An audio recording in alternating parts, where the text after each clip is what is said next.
कई बार समझाता हूँ कि अपने संस्कार से मत लड़ो।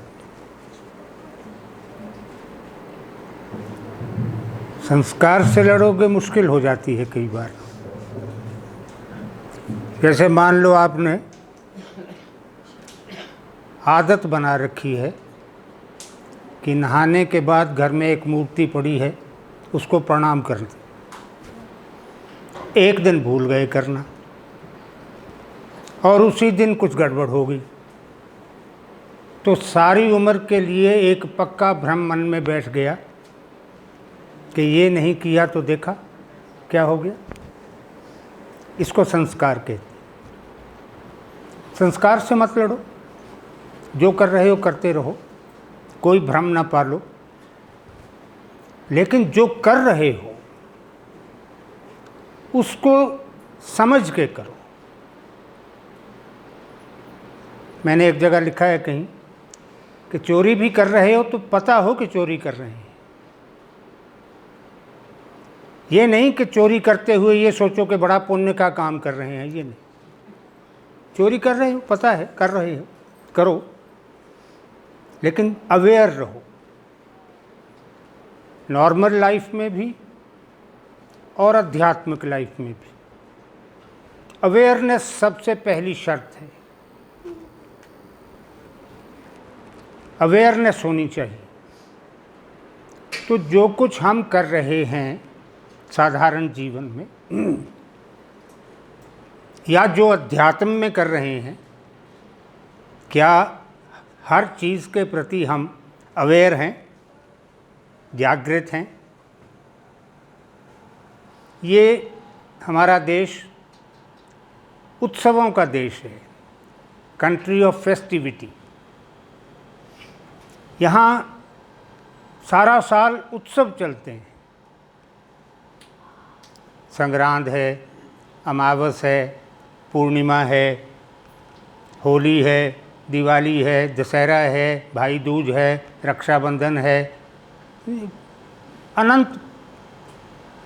और बहुत से लोगों के लिए फिर मंगलवार है, बड़ा शुद्ध दिन है, गुरुवार है, बड़ा शुद्ध दिन है।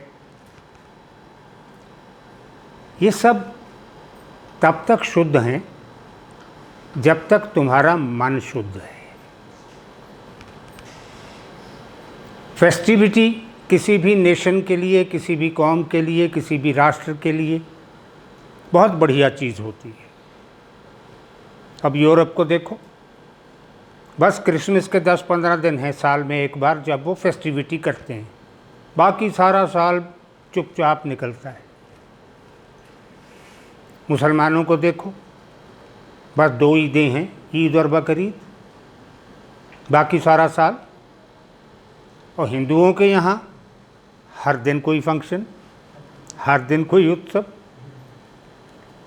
और इतने उत्सव थे कि वैदिक काल में ऋषियों ने 16 संस्कार तो बना के दे दिए कि ये तो करने ही करने हैं भाई, इसके अलावा जो मर्जी करो।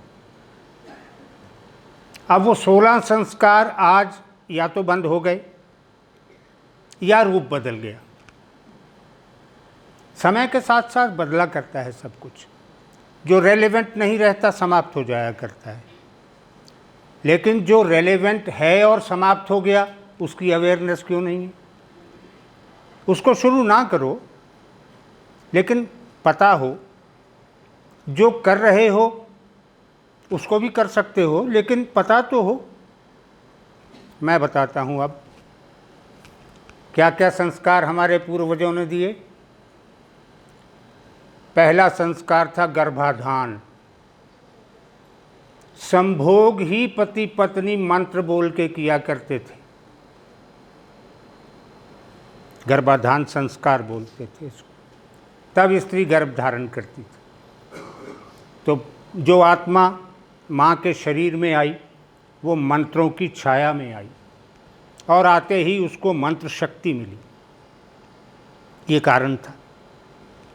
बंद हो गया, अब कोई नहीं करता।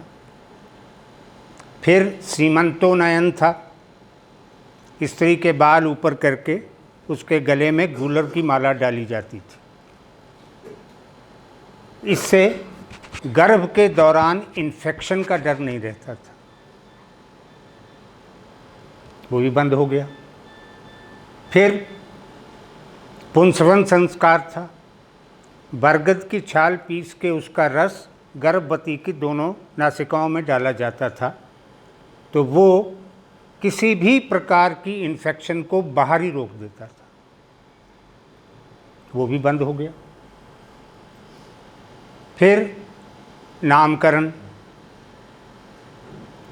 नियम ये था कि बच्चा जब पैदा होता था तो उस कमरे में पति अकेला जाता था और जाके बच्चे का कोई नाम रखता था, जो केवल माँ बाप को ही पता होता था और किसी को नहीं बताया जाता था, सीक्रेट नेम।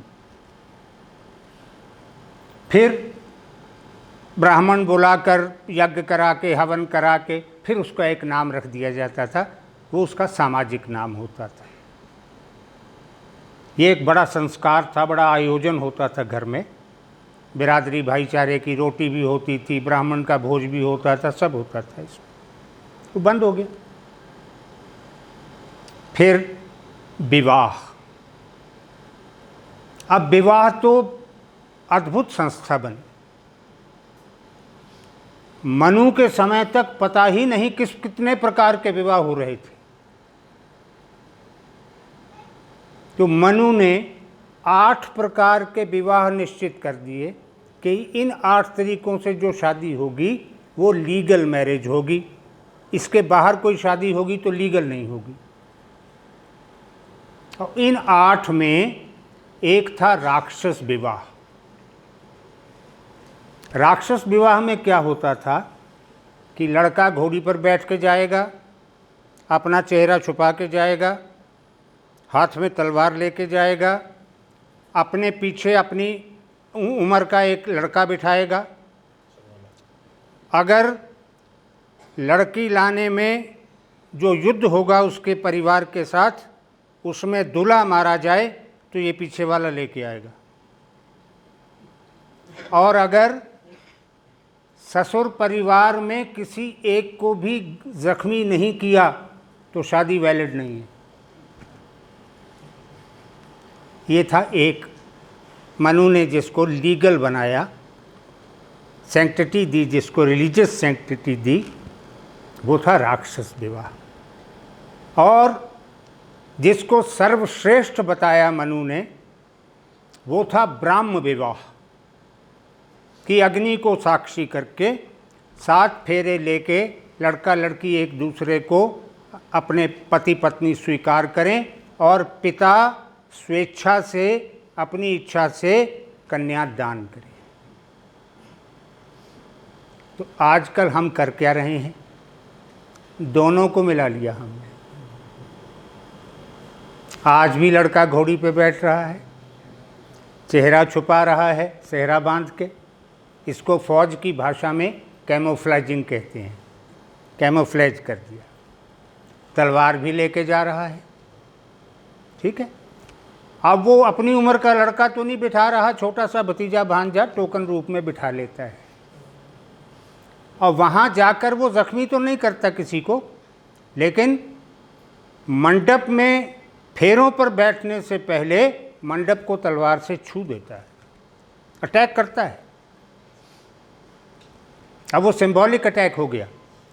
और कई घरों में क्या होता है कि बारात जब आती है तो दूल्हा आगे होता है सबसे, तो घर के दरवाजे पर एक आटे वाली छलनी टांग के उसमें दिया जला के रख देते हैं, वो तलवार से दिया बुझा के तब एंटर करता है। अब ये सब हो रहा है, आप सब भी कर रहे हैं, मैंने भी किया अपने बच्चों की शादियों में ऐसा ही। उसको मैं कहता हूँ संस्कार से मत लड़ो, लेकिन अवेयर रहो। और हो क्या रहा है कि राक्षस विवाह पर तो दिल खोल के पैसा लग रहा है, और ब्राह्म विवाह पे हम कहते हैं पंडित जी ज़रा जल्दी थोड़ा जल्दी कर दो, है ना। ब्राह्म विवाह नहीं चाहते हम टाइम ले, और वो जो नाच गाना भंगड़ा घोड़ी के आगे और पैसे लुटाना और वो सब करना, वो राक्षस विवाह। बारात असल में बारात नहीं होती थी, सेना होती थी। सेना लेके निकलता था। और रास्ते में घोड़ी भूख प्यास के कारण कहीं डिफ़ॉल्ट ना कर जाए, इसलिए बहनें बहनें उसको चने भी खिला के भेजती थी। वो अब भी खिला रही हैं, अब भी खिला रही हैं, और उसको सजाती भी थी, अब भी सजा रही हैं। वो बांधती हैं उसके घोड़ी के उसमें बालों में कुछ चमक सा, क्या बोलते हैं उसको, लटकता हुआ, वो बांध देती। तो राक्षस विवाह करना है तो फिर राक्षस विवाह ही करो, फिर बीच में ब्रह्म विवाह क्यों जोड़ दिया? और अगर ब्रह्म विवाह करना है तो फिर राक्षस क्यों बन रहे हो? कुछ चीज़ें जो हमने छोड़ दी वो नहीं छोड़नी चाहिए थी। जैसे हमने कर्ण वेद संस्कार छोड़ दिया। भारत में लड़का हो लड़की हो उसके कान छेद देते थे, ये एक बड़ा संस्कार था, इस पे भी एक बड़ा फंक्शन हुआ करता था। अब वो बंद हो गया। कान छेदने से क्या होता था कि जिसके कान छेद जाएं उसको दमा नहीं होता था, उसकी तिल्ली नहीं बढ़ती थी। तो इसलिए प्रिवेंटिव था कि कान छेद दो। अब इसकी ज़रूरत नहीं है, क्योंकि वैक्सीनेशन इतनी तरह की आ चुकी है, बच्चे को टीके इतने लगते हैं और एक फिक्स शेड्यूल में लगते हैं, टाइम टेबल बना के लगते हैं, इसकी ज़रूरत नहीं है। लेकिन लड़कियां अब भी छिदवा रही हैं क्योंकि गहना पहनना है। हर्ज नहीं, अच्छा है, उनको दमा नहीं होता, लड़कियों को तिल्ली नहीं बढ़ती है। कान तो छिद गए ना, चाहे जेवर पहनने को ही छिदे। आदमियों ने बंद कर दिए, और जब तक ज़रूरत थी तब तक बंद नहीं किए। आप लोग अगर अपने दादा परदादा को याद करें तो उनके कानों में सोने की मुर्कियां होती थी। अब ये भी कहाँ से आई? कान तो छिद गया, पर सोना पहनने का क्या मतलब? मतलब ये कि जिस ज़माने में बैंकिंग सिस्टम ही नहीं था, बैंक बने ही नहीं थे, और घरों में सेफ्टी मेजर्स नहीं थे, लॉकर्स नहीं थे, तो जेवर को, सोने को सबसे सुरक्षित रखने के लिए अपने शरीर पर धारण कर लो। कोई आएगा पहले हमसे निपटेगा तो निकालेगा ना। पहला कारण तो ये। दूसरा कारण ये कि इस देश में यातायात का कोई साधन नहीं था, पैदल यात्रा जहाँ भी जाना है। ठीक, अब आप चंडीगढ़ से चले हैं, सोलन आपको पहुँचना है, रास्ते में नदी हो सकती है, सड़क तो है नहीं, नदी हो सकती है, बाढ़ आई हो सकती है, जानवर हो सकता है, कोई शेर चीता कहीं से चंगाड़ रहा हो, तो कहीं आपको 2 दिन ठहरना पड़ सकता है रास्ते में, कहीं 4 दिन ठहरना पड़ सकता है, पता नहीं कब पहुंचेंगे आप। इसलिए हमारे यहाँ मेहमान को, गेस्ट को कहते हैं अतिथि। जो तिथि ना दे सके, डेट ना बता सके मैं कब आऊँगा, उसको अतिथि कहते हैं। वो अतिथि चल रहा है, रास्ते में घर से अपने पैसे लेके निकला था, खाना पीना भी तो है रास्ते में, कहीं ना कहीं कुछ रात भी काटनी है कहीं। अब वो ख़त्म हो गए पैसे, क्योंकि पता ही नहीं कहाँ कितना स्टे करना पड़ गया। तो एक ये निकाली, बेची, अपना काम चलाया, घर वापस आके फिर बनवा के पहन ली। तो दूसरा कारण ये था। अब क्योंकि दोनों कारण इनवैलिड हो गए हैं, इररेलेवेंट हो गए हैं, इसलिए कोई ज़रूरत नहीं कान में ये पहन के रखने की। अब इतने सालों के बाद इंग्लैंड के डॉक्टर्स ने दमे का इलाज ईयर पंक्चर निकाल दिया है, जो हज़ारों साल पहले हमारे ऋषियों को पता था। अब इंग्लैंड में अस्थमा के ट्रीटमेंट का सीधा सा तरीका ये है कि वो कान पंक्चर कर देते हैं दोनों, बस वो ठीक हो जाता है। तो ये साधारण जीवन में जो कुछ हम कर रहे हैं उसके बारे में अनअवेयर कितने हैं, ये सोचना बहुत ज़रूरी है। जैसे मैंने शादी की एग्जाम्पल दी, अनअवेयरनेस बिल्कुल। राक्षस विवाह सेलिब्रेट हो रहा है, ब्राह्म विवाह को किसी गिनती में नहीं लाया जा रहा है।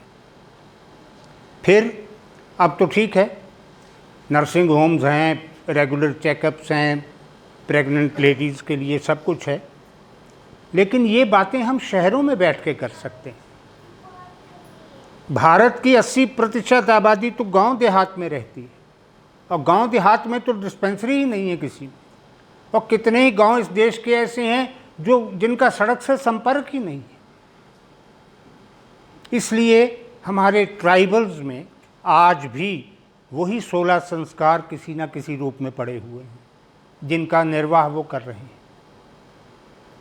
मेडिकल फैसिलिटीज़ नहीं है, लेकिन ऋषियों ने, ऋषि कौन है?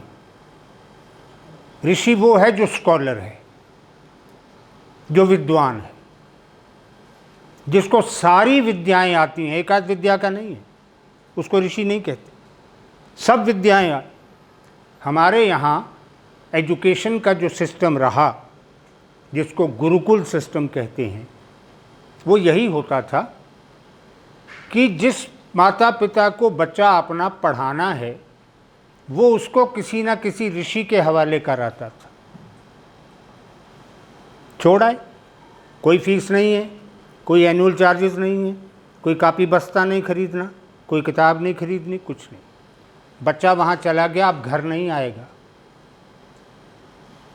वहाँ जो गुरु माता है, ऋषि पत्नी है, वो बच्चों को भेज देगी आसपास के गांव शहर में, जहाँ भी कहीं है, वो भिक्षा मांग के ले आएंगे, आटा दाल, और ऋषि पत्नी खाना पका देगी। खाना सब बच्चों ने खा लिया, गुरु ने खा लिया, ऋषि पत्नी ने खा लिया, कल फिर देखा जाएगा। लकड़ियाँ चुनने भेज देती थी, गैस वैस तो होती नहीं थी। अब कृष्ण और सुदामा दोनों जाते थे लकड़ियाँ तोड़ने के लिए, लकड़ियाँ भी वहीं से आ जाती थी जंगल में से, और खाना पकता था। अब वो अकेला ऋषि सारी विद्याएं देता था, राजनीति शास्त्र सिखाता था, इकोनॉमिक्स सिखाता था, समझे, और सोशल साइंस सिखाता था, केमिस्ट्री फिजिक्स सिखाता था, आयुर्वेद सिखाता था, सब कुछ सिखाता। और जब बच्चा 21 साल का हो जाता था, तो फिर एक समारोह होता था, प्रत्यावर्तन समारोह, कॉन्वोकेशन। माँ बाप अपने बच्चे को लेने आते थे, फिर जो उनका सामर्थ्य होता था, वो साल भर का खर्चा जो अनुमान लगाते थे कि हमारे बच्चे पर ऋषि ने इतना किया होगा, जितना दे सकते थे उतना लाके दे देते थे साल में एक बार, प्रत्यावर्तन के दिन। और बच्चे को ऋषि यज्ञोपवीत पहना के, जनेऊ पहनवा के माँ बाप के हवाले कर देता था। ये जनेऊ जो है, ये कोई धार्मिक वस्तु नहीं है, ये डिग्री है ग्रेजुएशन की। जिसके गले में ये पड़ा है वो पढ़ा लिखा है, विद्वान है, ग्रेजुएट है। और इसका इतना सम्मान था कि जब शौच औच को भी जाते थे तो उठा के इसको कान पे टांग लेते, और कोई अशुभ कर्म करना होता था तो दाहिने कंधे से उतार के बाएं पे कर लेते थे। ये इसलिए बना था क्योंकि हमारे यहाँ पढ़ाई लिखाई कुछ चंद भाग्यशाली लोगों के हिस्से में ही आती थी, सबके हिस्से में नहीं आती थी। इसलिए ऋषियों के साथ परंपरा में कुल जुड़ गए। अभी तक कितनी कास्ट हैं जो ऋषियों के नाम पे चल रही हैं, कश्यप है, भारद्वाज है, अत्रेय है, समझे, वशिष्ठ है, ये सब ऋषियों के नाम से चली आ रही हैं। और अब भी हिंदुओं में जब शादी विवाह होता है तो ब्राह्मण पूछता है आपका गोत्र, गोत्र का मतलब ही ऋषि होता है, आपका गोत्र, तो आप अपने उस ऋषि का नाम बताते हैं जिस ऋषि के साथ आपके पूर्वजों ने आपके परिवार को जोड़ा था। अब इसको फॉलो नहीं किया जा सकता, इसकी ज़रूरत भी नहीं, क्योंकि शिक्षा का पूरा पैटर्न बदल चुका है। अच्छा हुआ है, बुरा हुआ है, इससे मतलब नहीं। Change is the law of time.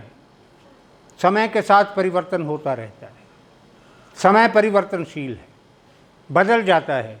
जो कुछ समाज को लगता है कि नहीं फालतू हो रहा है वो छोड़ देता है समाज, कोई समझाने नहीं आता।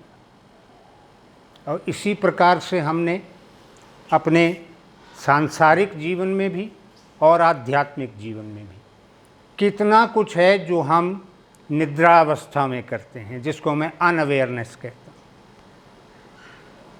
इसीलिए मैं हमेशा ये कहता हूँ कि हर शाम को 10 मिनट शांत मन के साथ आंखें बंद करके बैठ के ये ज़रूर सोचो कि आज जो कुछ दिन भर में मैंने किया है उसमें कितना कुछ मैंने जाग कर किया है, कितना सोते सोते कर दिया है। मैंने कहीं लिखा भी है कि तुम किताब पढ़ रहे हो, पैर हिल रहा है। अब तुमसे पूछा कि भाई पैर क्यों हिला रहे हो, बोले मुझे तो पता नहीं। तुम्हारा पैर हिल रहा है, तुम हिला रहे हो, लेकिन तुम्हें पता नहीं। तो पता नहीं को अनअवेयरनेस कहते हैं। तो तुम इतने अनअवेयर हो कि तुम्हारे शरीर का एक अंग हिल रहा है, तुम हिला रहे हो, और तुम कहते हो मुझे पता नहीं कैसे हिल रहा है। ठीक है।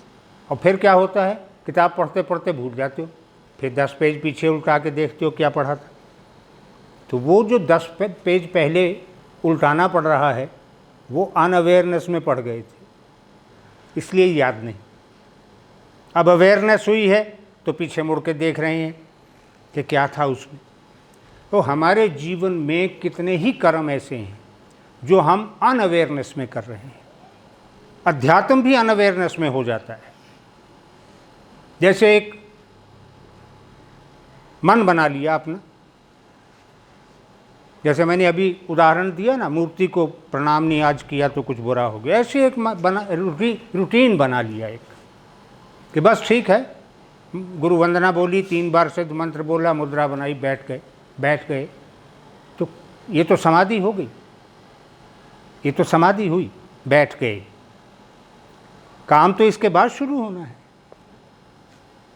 समाधि लगाने तक तो कुछ भी नहीं किया तुमने, केवल मंत्र जाप करके अपने अंदर के वृत्त को चालू किया और मुद्रा बना ली ताकि वृत्त टूटे नहीं। आत्मा की यात्रा तो इसके बाद शुरू होनी है। और अगर कुंडलनी नहीं जागी है तो कुंडलनी इसी दौरान जागनी है।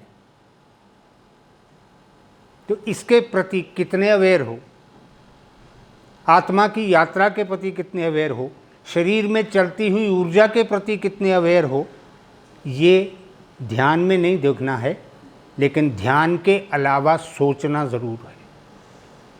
क्योंकि ध्यान में ये सोचने लगेंगे तो फिर हमने उलझा लिया अपने आप को किसी विचार में। इसीलिए मैं हमेशा समझाता हूँ कि निर्विचार होने की इच्छा भी एक विचार है। एक विचार आ गया मन में कि मुझे कोई विचार ना आए, तो विचार तो आ गया, तो तुम विचार को लेकर निर्विचार नहीं हो सकते। निर्विचार होना है तो हर विचार छोड़ना होगा। इसलिए वो लोग बहुत बढ़िया होते हैं जो बुद्ध बनकर भी बुद्धू रहते हैं, जिनके प्रश्न ही नहीं हैं। जिसके जितने ज़्यादा प्रश्न हैं वो उतना ज़्यादा मूर्ख है, क्योंकि प्रश्न तो अनंत होते हैं, जहाँ से मर्जी कर लो, है ना। मुर्गी आई कि अंडा पहले, ये प्रश्न है, सदियों से चला आ रहा है, इसका कोई उत्तर नहीं। वो खाते हुए कि दाढ़ी हिल रही है, ये भी एक प्रश्न है, क्यों हिल रही है, इसका कोई उत्तर नहीं। तो इस प्रकार के प्रश्न तो कोई चाहे जितने मर्जी बना ले, लेकिन प्रश्नों से बाहर निकलने के बाद जो शून्य मिलता है, जो शांति मिलती है, जो आनंद मिलता है, उसी को परमानंद बनाया जाता है। अंदर से परमानंद नहीं आएगा, अंदर से आनंद आएगा, लेकिन उस आनंद को प्राइम बनाना है, बेस्ट बनाना है, सर्वोच्च बनाना है। तो वो पहले जब अंदर है ही नहीं तो उसकी एलिवेशन कैसे कर लोगे। जब तुम्हारे पास आनंद ही नहीं है तो परमानंद किसको बना लोगे। तो परमानंद बना में जाने से पहले आनंद का होना ज़रूरी है, और आनंद के लिए विचारहीनता का होना ज़रूरी है। विचारहीनता से पैदा होने वाले शून्य का होना ज़रूरी है। जब ये सब आ जाएगा तो, और ये आएगा केवल अवेयरनेस से, केवल अवेयरनेस, जागृति। जागृति का ही दूसरा नाम दृष्टा भाव है। अपने को अपने से अलग होकर देखो। किसी और से मत पूछो कि जो कुछ आज सारा दिन मैंने किया है वो अच्छा किया है कि बुरा किया, किसी से नहीं, अपने से पूछो। और जिस दूसरे अपने को अपने अंदर से निकाल कर सामने खड़ा किया है वो निर्दयी है, कोई रियायत नहीं करेगा, तुम्हारा साथ नहीं देगा, तुम्हारी गलत बात को गलत कहेगा, सही बात को सही कहेगा, क्योंकि वो तुम्हारा अंतर मन है और वो फुसलाने में नहीं आता, उससे रियायत नहीं ली जा सकती। इसको अवेयरनेस कहते हैं। तो साधारण जीवन में भी, आध्यात्मिक जीवन में भी जितना संभव हो उतना जागृत अवस्था में रहकर देखो। जो संस्कार करते हो, कर्म करते हो, जिस प्रकार से पूजा पाठ करते हो, वो भी संस्कारवश करना है तो करते रहो, लेकिन तुम्हें पता होना चाहिए कि अनावश्यक कर रहा हूँ, इसके बिना चल सकता है काम, लेकिन चलने दो, कर रहा हूँ, मेरे पास समय भी है, साधन भी है, तो क्या हर्ज है करने, करते रहो, लेकिन पता होना चाहिए। हमने परमात्मा के जितने रूप बना रखे हैं उनमें से कोई रूप परमात्मा का नहीं, क्योंकि वो तो निराकार है, उसका तो कोई रूप ही नहीं है। वो तो एक शक्ति है परमात्मा, तो ऊर्जा का नाम परमात्मा है। वो मनुष्य नहीं है, स्त्री नहीं है। इसीलिए पुरुष और स्त्री दो ही तो जीन्स हैं संसार में। दोनों जीन्स को मिला करके हमने शिव का एक रूप इमेजिन किया, अर्धनारीश्वर, आधा भाग पुरुष का, आधा भाग स्त्री का, क्योंकि पुरुष स्त्री दोनों में जीन्स का अंतर है और कोई अंतर नहीं, तो उसको एक रूप देकर हमने वो बना लिया है। लेकिन फिर उसके बाद परंपरागत जो कुछ चल निकला, वो तुम में अगर अवेयरनेस है तो वो सब मत करो। मैंने देखा एक मंदिर में एक लड़की आई, हनुमान जी की मूर्ति थी काफ़ी बड़ी और जंगला लगा हुआ था। वो लड़की पंडित के पीछे पड़ गई कि मुझे जंगले के अंदर जाने दो, और पंडित कहे मेरे पास इसकी वो नहीं है, चाबी नहीं है, ताला लगा हुआ है। तो वो जंगले के नीचे से लेट के चली गई और जाके हनुमान जी के मुंह में उसने तख्त पे चढ़ के मुंह में बर्फी डाल दी। तो अब अगर तुम घर से ये मन बना के निकले हो कि हनुमान जी के ज़बरदस्ती ठोंस के ही आनी है मुंह में, तो ये किस प्रकार की पूजा तुम कर रहे हो, इसके बारे में सोच लो। अवेयरनेस इसी को कहते हैं। या शिवरात्रि के दिन दूध की थैली बाहर से खरीदी, काटी, शिव जी पर उल्टा दी, कि कौन सी पूजा है भाई, क्या कर क्या रहे हो? लेकिन संस्कारवश कर रहे हो तो करते रहो, लेकिन पता तो तुम्हें होना चाहिए कि बेकार कर रहे हो, इसका कोई लाभ नहीं है, इसका कोई अर्थ नहीं है, इसका कोई पुण्य नहीं है, भगवान को प्रसन्न करने का ये कोई तरीका नहीं है। और भगवान पूजा से नहीं, तुम्हारे कर्मों से प्रसन्न होता है। अगर पूजा से प्रसन्न होता तो जिसको भी फांसी की सज़ा मिलती है वो पहले पूजा पाठ करके जाता है फांसी के फंदे तक। तुमने देखा होगा भगत सिंह और ये जितने लोगों को अंग्रेज़ों ने फांसी दी, वो गुरबानी पढ़ते हुए, गीता बोलते हुए, रामायण बोलते हुए इस प्रकार से फांसी के तख्ते तक गए। तो अगर पूजा का फल मिलना होता तो फांसी टल गई होती। तो अगर तुम्हारा कर्म सही नहीं है तो फिर ये जो नाटक हो रहे हैं मंदिरों में, गुरुद्वारों में, मस्जिदों में, जहाँ कहीं भी, उससे अगर ये समझते हो कि भगवान प्रसन्न हो रहा है तो इस भ्रम को अपने अंदर से निकालो। भगवान जिसको ब्रह्म कहते हैं, ब्रह्म तुम्हारे भीतर है और अपने भीतर के ब्रह्म को केवल जागृत होकर ढूंढा जा सकता है। ये जागृति, ये चेतना जितनी अधिक अपने अंदर ले आओगे उतना अधिक सांसारिक जीवन भी सफलतापूर्वक जियोगे और आध्यात्मिक जीवन भी। ओम।